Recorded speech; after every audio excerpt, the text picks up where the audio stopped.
The rain pounded against the small window of her tiny apartment as she sat on the floor, surrounded by cardboard boxes and memories she wished she could forget. 3 weeks had passed since he walked out that door, taking with him not just his clothes and books, but every dream she thought they shared together. The apartment felt different now, emptier. The spaces where his things used to be seemed to mock her, reminding her of how quickly someone could disappear from your life. His coffee mug was gone from the kitchen counter. His jacket no longer hung by the door. Even the smell of his cologne had faded from the pillows. She pulled her knees closer to her chest and stared at the white dress hanging in the closet. The wedding dress she had spent months choosing, dreaming about the day she would walk down the aisle. Now it looked like a ghost, haunting her with what would never be. The tags were still on it. She couldn't even return it now because the store had a strict policy about returns after 30 days. Her phone buzzed on the coffee table, but she didn't bother to check it. It was probably another bill collector or maybe her landlord asking about the rent she couldn't pay. 2 days ago, she had received the pink slip from her job. Budget cuts, they said. Last hired, first fired. The company had been struggling for months, and she was just another number on their list of people they could let go. The eviction notice lay crumpled on the floor beside her. 30 days to find the money or find somewhere else to live. She had called her parents, but the conversation hadn't gone well. Her mother's voice had been cold and distant, reminding her of all the times she had warned her about moving in with someone before marriage. Her father had simply said they couldn't help financially right now. The loneliness was the worst part. She realized that most of her friends weren't really her friends at all. They were his friends who had tolerated her because she came as part of the package. When he left, they left too. No more group dinners, no more weekend plans, no more late night, conversations about nothing and everything. She hadn't eaten a real meal in 2 days. The fridge was nearly empty except for some old takeout containers and a half-empty bottle of water. Her stomach growled, but she couldn't bring herself to care. Everything felt pointless. Getting up felt pointless. Showering felt pointless. Even breathing felt like too much effort. The silence in the apartment was deafening. She used to love quiet moments, but now the silence felt heavy and suffocating. She turned on the television just to hear voices, but even the cheerful sounds of a comedy show couldn't lift the darkness that seemed to have settled over everything. That's when she remembered him, David, her friend from college who had always been kind to her. Even when she was dating other people, he had remained a constant friend. He never judged her choices or made her feel small. When she had called him crying about her problems in the past, he always listened. Really listened. She picked up her phone and scrolled through her contacts until she found his number. Her finger hovered over the call button for several minutes. What would she even say? How could she explain that her entire life had fallen apart, that she felt like she was drowning and desperately needed someone to save her? The clock on the wall showed it was past midnight, but she couldn't wait any longer. The walls of the apartment felt like they were closing in on her, and the loneliness was becoming unbearable. She pressed the call button before she could change her mind. The phone rang 3 times before his sleepy voice answered. She could hear the concern in his voice when he realized it was her calling so late. The words tumbled out of her mouth before she could stop them. She told him everything. About the wedding that would never happen, about losing her job, about the eviction notice, about how alone and scared she felt. Then, through her tears, she asked him something that surprised even her. She begged him to be with her. Not just as a friend, but as something more. She promised she would be perfect for him. She would cook his favorite meals and keep his house clean. She would be whatever he wanted her to be if he would just not leave her alone like everyone else had. The words sounded desperate, even to her own ears, but she couldn't stop them from coming. She told him she had always cared about him, which wasn't entirely untrue, but she knew deep down that what she was feeling wasn't really love. It was fear. Fear of being alone. fear of having nobody who cared whether she lived or died. David's voice was gentle but shocked when he responded. He told her he was worried about her and that he wanted to come over to talk. She gave him her address through her sobs, feeling both relief and terror at the thought of seeing him. After hanging up, she looked around the messy apartment and tried to make herself look presentable. She splashed water on her face and ran. A brush through her unwashed hair, but she knew she looked as broken as she felt. 20 minutes later, there was a soft knock at her door. When she opened it, David stood there with concerned eyes and a gentle smile that almost made her cry again. He looked exactly the same as she remembered from college, kind and steady. Everything she felt like she wasn't anymore. He stepped into her small apartment and took in the boxes, the wedding dress, and her tear-stained face. Without saying a word, he pulled her into a hug that felt like the first warm thing she had experienced in weeks. For a moment, she allowed herself to believe that maybe, just maybe, someone still cared about what happened to her. David held her for what felt like forever, and she could feel some of the tension leaving her body for the first time in weeks. When they finally pulled apart, he looked at her with those same caring eyes she remembered from their college days. But there was something else there, too. Worry. Deep concern that made her stomach twist with a new kind of anxiety. He gently guided her to the small couch, the only piece of furniture that hadn't been packed away or taken by her ex. The cushions were worn and stained, but David sat down without hesitation, patting the space beside him. She curled up next to him, pulling a thin blanket around her shoulders. "Tell me what's really going on," he said softly, his voice carrying that same patient tone she remembered from when they used to study together in the library. Back then, when she would get overwhelmed by exams or relationship drama, David was always the one who could calm her down and help her think clearly. The words came pouring out again, but this time more slowly, more carefully. She told him about the engagement that had started so beautifully but slowly turned into something that made her feel small and worthless. How her ex would criticize the way she cooked, the way she dressed, even the way she laughed. How he convinced her that her dreams of writing were silly and unrealistic, that she should focus on being more practical. David listened without interrupting, occasionally nodding or making small sounds of understanding. She could see his jaw tighten when she described some of the worst moments, the times when her ex would give her the silent treatment for days over small mistakes, or when he would compare her unfavorably to other women. "He used to tell me I was lucky he put up with me," she whispered, staring at her hands. "He said no one else would ever want someone as needy and emotional as me." I started to believe him. David's hand found hers, giving it a gentle squeeze. "That's not true. You know that's not true, right?" She wanted to believe him, but the words felt hollow. If it wasn't true, why was she sitting here alone in a messy apartment, about to be kicked out with nowhere to go? Why had everyone in her life disappeared so easily?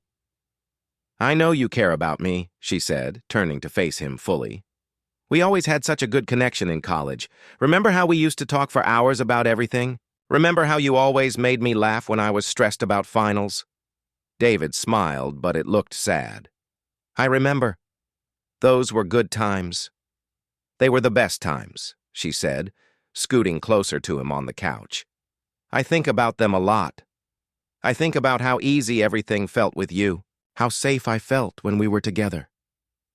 She reached for his hand with both of hers, holding it tightly. "David, I meant what I said on the phone. I know this might sound crazy, but I think we could be really good together. I would take such good care of you. I would make sure you were happy every single day."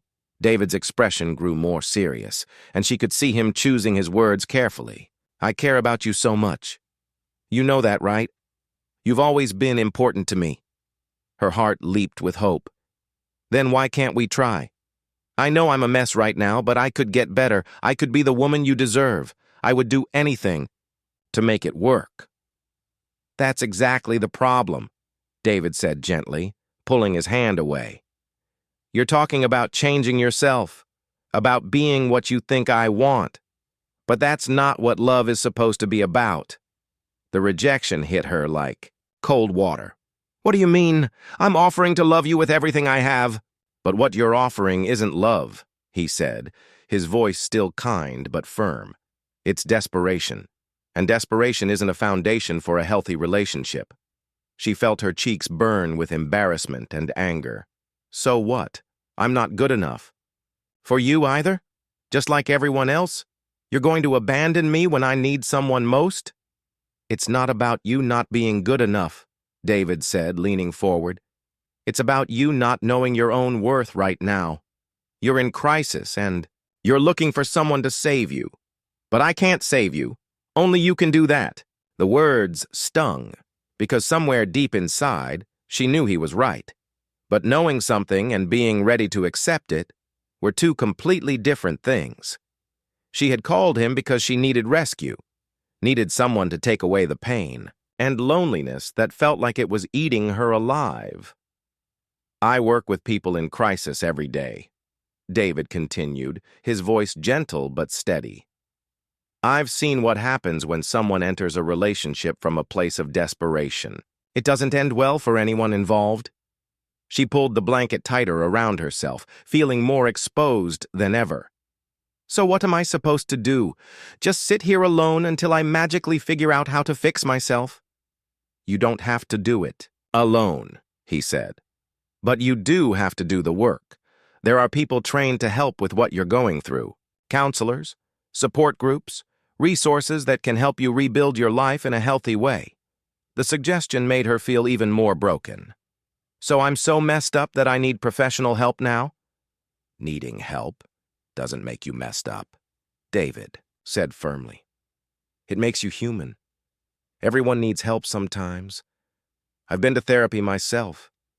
This surprised her. David had always seemed so together, so stable. You have? After my dad died, I was a wreck. I thought I could handle everything.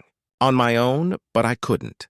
Getting help was the best decision I ever made. She wiped her eyes with the back of her hand, feeling exhausted by the emotional conversation. Part of her wanted to keep arguing, to keep trying to convince him that they could make it work. But a bigger part of her was starting to realize that maybe he was right.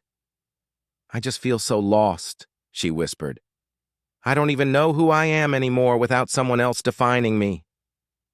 That's exactly why you need time to figure that out, David said.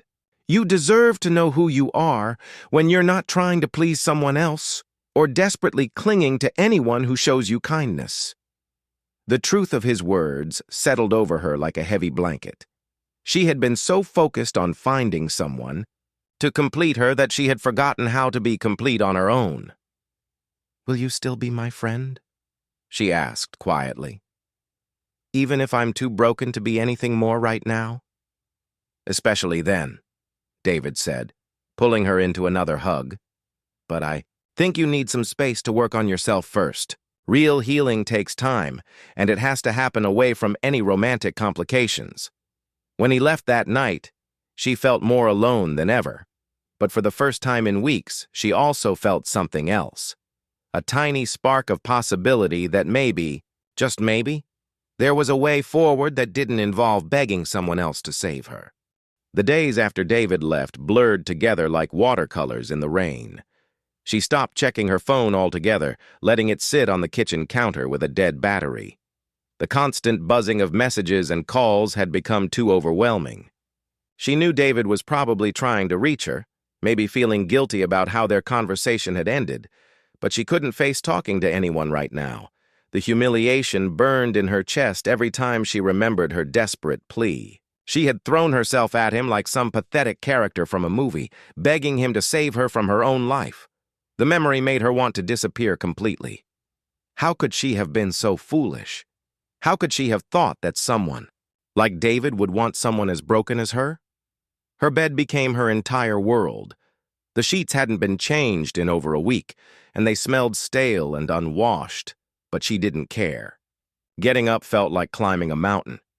Even simple tasks like brushing her teeth or making a cup of coffee seemed impossibly difficult. The wedding dress still hung in the closet, and sometimes she would stare at it for hours, wondering how she had gotten to this point. Food became an afterthought. The few dollars she had left went to pizza delivery or cheap takeout containers that she would pick at half-heartedly before leaving them to grow cold on the nightstand. Her stomach had stopped growling days ago, and now she just felt hollow inside, like someone had scooped out all her insides and left nothing but empty space. The landlord had started calling more frequently. His messages went from polite reminders to stern warnings to barely controlled anger. She had 23 days left before the eviction became official. 23 days to find money she didn't have or a place she couldn't afford. The number felt both too soon and too far away. Her mother called twice, but she let both calls go to voicemail. She couldn't bear to hear that disappointed tone in her mother's voice, the one that said, "I told you so," without actually saying the words. Her mother had never liked her ex, had warned her about moving in with someone before marriage, about putting all her eggs in one basket.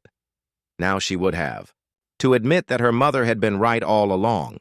The worst part wasn't the loneliness or the fear about money. It was the growing realization that she had no idea who she was anymore. For the past 3 years, she had shaped herself around her ex's preferences. She liked the movies he liked, ate at the restaurants he chose, even dressed in the style he preferred. When he complained that her laugh was too loud, she learned to laugh more quietly. When he said her friends were too dramatic, she slowly stopped seeing them. Now, sitting alone in the dark apartment, she couldn't remember what her own favorite movie was. She couldn't remember the last time she had done something just because she wanted to do it, not because someone else expected it of her. It was like looking in a mirror and seeing a stranger's face staring back. The eviction notice lay on the coffee table, wrinkled from being handled so many times. She had read it over and over, hoping the words would somehow change. But they never did. 30 days had become 23, then 20, then 15. Time was running out, and she was no closer to finding a solution. She started having conversations with herself about her options, most of which seemed equally terrible. She could call her ex and beg him to take her back. He had sent a few messages in the weeks after he left, not apologizing exactly, but hinting that maybe they had been too hasty. Maybe they could work things out. The thought made her skin crawl, but at least she would have somewhere to live. She could pack up what little she had left and move back to her childhood bedroom at her parents' house.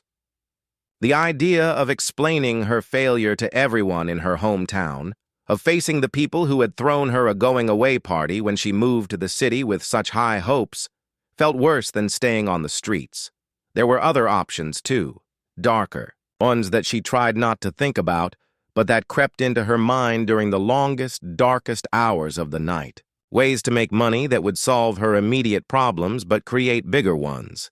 People she could call who would help her, but at a cost she wasn't sure she was ready to pay. The strangest part was how invisible she felt. She could go days without speaking to another human being. The delivery drivers barely looked at her when they dropped off food. The neighbors in her building had never been friendly, but now they seemed to actively avoid eye contact when she passed them in the hallway. It was like she was slowly disappearing from the world, becoming a ghost in her own life. One morning, she woke up and couldn't remember what day it was. The sunlight coming through the window looked different, weaker somehow, and she realized she had been living in this fog for longer than she thought. Her reflection in the bathroom mirror shocked her. Her face was thinner, her eyes hollow and surrounded by dark circles. Her hair hung limp and greasy around her shoulders. For the first time in weeks, she really looked at herself. Not just a glance in passing, but a long, hard look at what she had become. The woman staring back at her looked defeated in a way that went deeper than just losing a job or a relationship. She looked like someone who had given up on herself. Completely. That's when she remembered something David had said during their last conversation. He had mentioned that needing help didn't make her broken. It made her human. At the time, his words had felt like just another rejection, another way of saying she wasn't worth saving. But standing there in the harsh bathroom light, she started to wonder if maybe he had been trying to give her something valuable instead of taking something away. She picked up her phone and stared at the dark screen for a long time.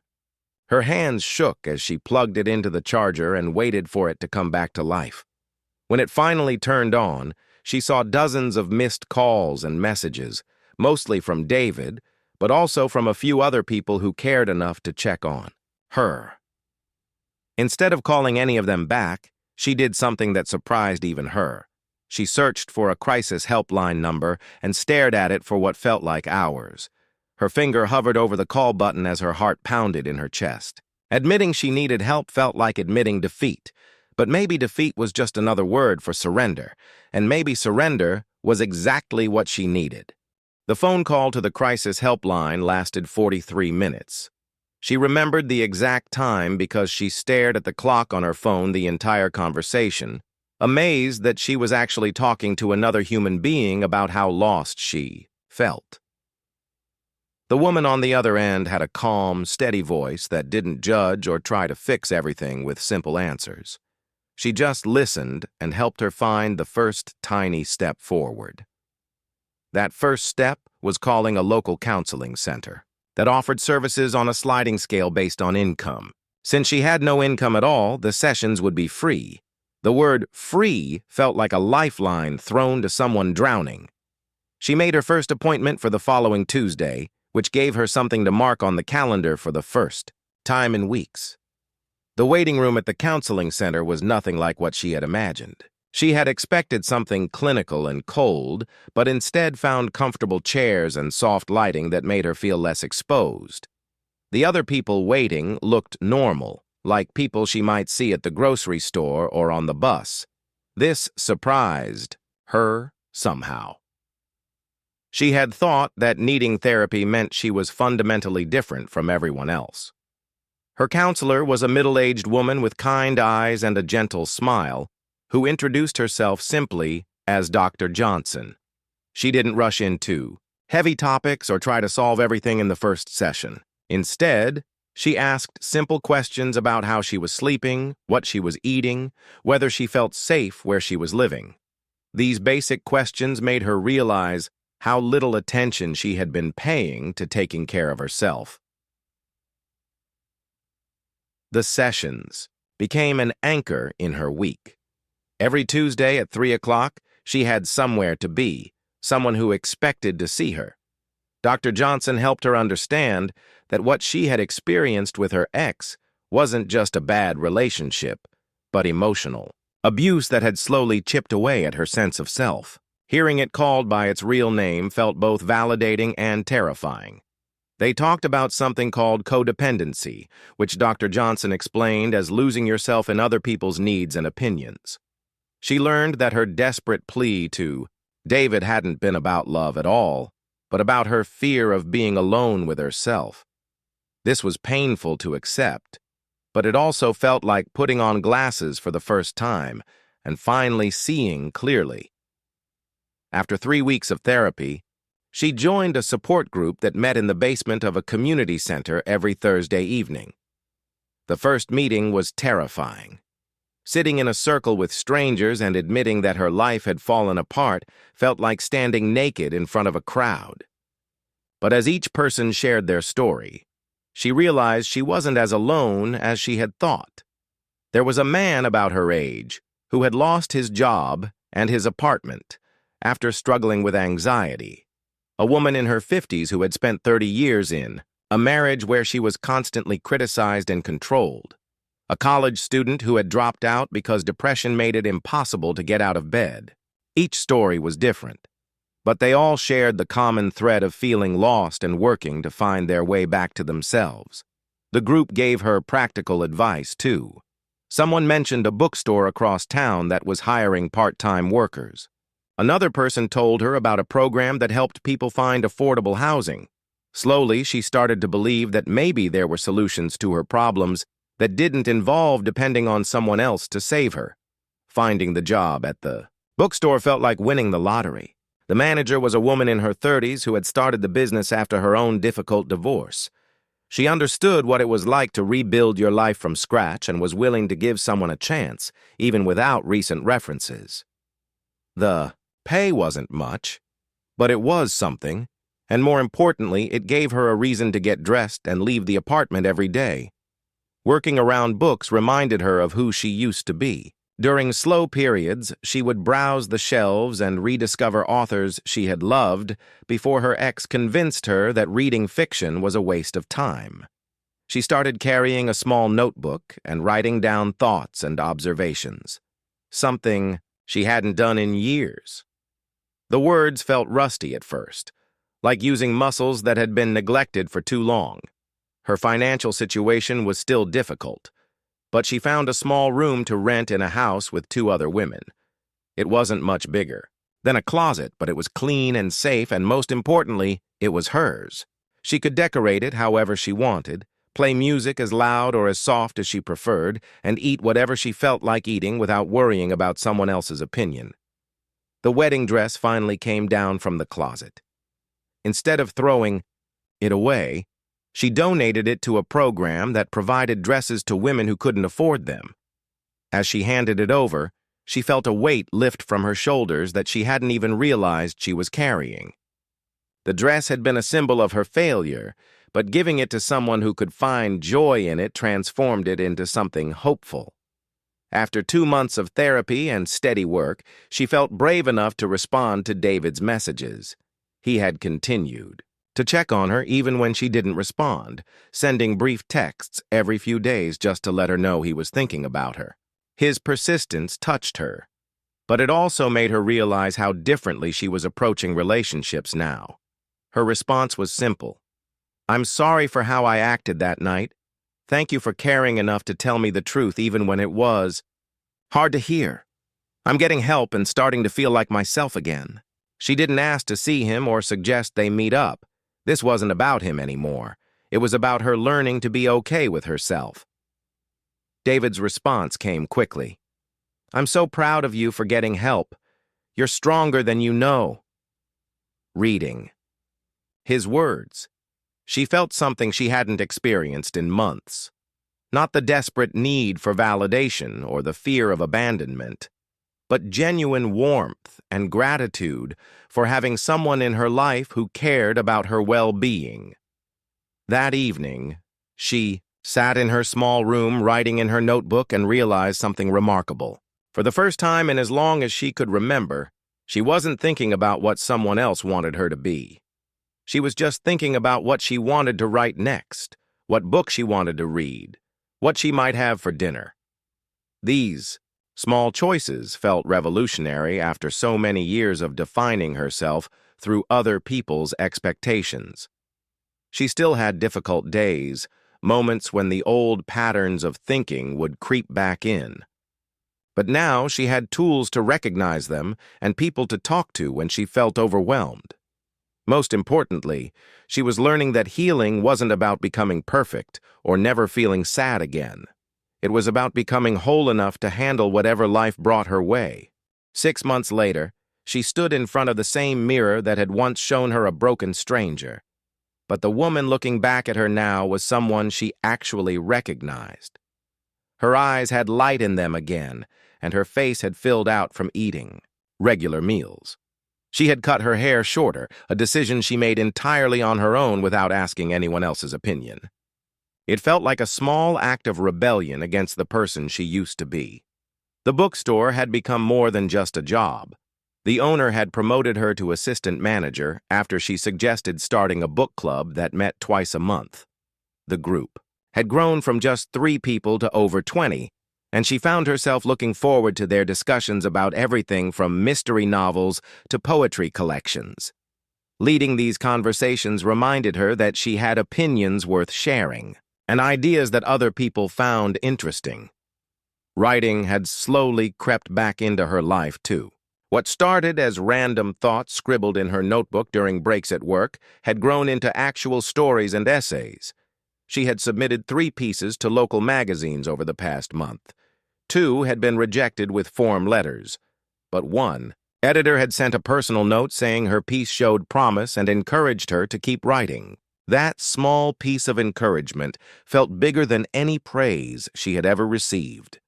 Her living situation had improved as well. When one of her housemates moved out, the landlord offered her the larger room at the back of the house. It had big windows that let in morning sunlight and enough space for a small desk where she could write. She had painted the walls a soft yellow color that made her smile every time she walked in. The room felt like a sanctuary, a place that was completely hers. The support group had become like a second family. She still attended every Thursday, but now she was one of the people offering advice to newcomers who sat in the circle looking as lost as she once had. Helping others work through their struggles gave her a sense of purpose she hadn't expected. She was thinking about taking classes to become a peer counselor, maybe even going back to school eventually. Dr. Johnson had gradually spaced out their sessions from weekly to every other week, then to once a month. This transition had been scary, at first, like learning to ride a bike without training wheels, but she was managing well on her own. She had learned to recognize the warning signs when her old patterns of thinking tried to creep back in, and she had developed healthy ways to cope with difficult emotions. When David texted asking if she wanted to meet for coffee, she didn't feel that familiar panic or desperate hope that used to consume her. Instead, she felt curious and a little nervous, the way anyone might feel about reconnecting with an old friend. She suggested a small cafe near the bookstore, somewhere public and comfortable where they could talk without pressure. Seeing him again was both familiar and strange. He looked exactly the same, but she felt completely different. When he smiled and told her how healthy she looked, she believed him instead of immediately doubting his sincerity. They talked easily about safe topics at first. Her job at the bookstore, his work at the social services office, books they had both read recently. "I owe you an apology," she said eventually, stirring her coffee and looking directly at him. "That night when you came over, I wasn't really asking you to be with me. I was asking you to fix me. That wasn't fair to either of us." David shook his head. "You don't need to apologize. You were in crisis and reaching out for help the only way you knew how. I'm just glad you found better help than I could have given you." "You helped me more than you know," she said. "By not saying yes that night, you forced me to learn how to save myself. I hated you for it at the time, but it was exactly what I needed." They talked for over 2 hours, and for the first time in their friendship, she felt like they were meeting as equals. She wasn't looking up to him as someone who had all the answers, and he wasn't looking down at her as someone who needed rescuing. They were just 2 adults who had known each other for years, catching up and enjoying each other's company. As they prepared to leave, David hesitated for a moment before speaking. "I hope this isn't inappropriate to say, but I can see the person you really are now. Not the person you were trying to be for your ex, not the person you thought I wanted you to be, but the actual you. She's pretty amazing." His words made her cheeks warm, but not with the desperate gratitude she would have felt months ago. This time she felt pleased, but not dependent on his approval. "Thank you," she said simply. "I'm still getting to know her myself, but I like her too." Walking home from the cafe, she thought about how different this felt from those dark days in her apartment when she had begged him to save her. The attraction was still there if she was honest with herself, but it felt clean and healthy now instead of desperate and needy. She could imagine exploring a relationship with David someday, but she could also imagine being perfectly happy if it never happened. The most surprising thing was that being alone no longer terrified her. She had learned to enjoy her own company, to find pleasure in small moments like reading a good book or trying a new recipe or watching the sunset from her bedroom window. She had discovered that being complete didn't require another person to fill in missing pieces because she wasn't actually missing any pieces. She had just forgotten where she had put them. That evening, she sat at her desk and opened her notebook to a fresh page. She had an idea for a story about a woman who thought she needed someone else to make her whole, only to discover that she had been whole all along. As she began to write, she smiled at the irony. 6 months ago, she would have been terrified to spend an evening alone with her thoughts. Now, these quiet moments with herself were some of her favorites. Her phone buzzed with a text from David. "Thank you for coffee today. I'd love to do it again soon if you're interested." She read the message and set the phone aside without immediately responding. Not because she was playing games or trying to seem uninterested, but because she was in the middle of writing something important and didn't want to lose her train of thought. She would text him back later, probably to say yes to another coffee date. But right now, she had a story to tell, and for the first time in her life, her own voice was the one she most wanted to hear.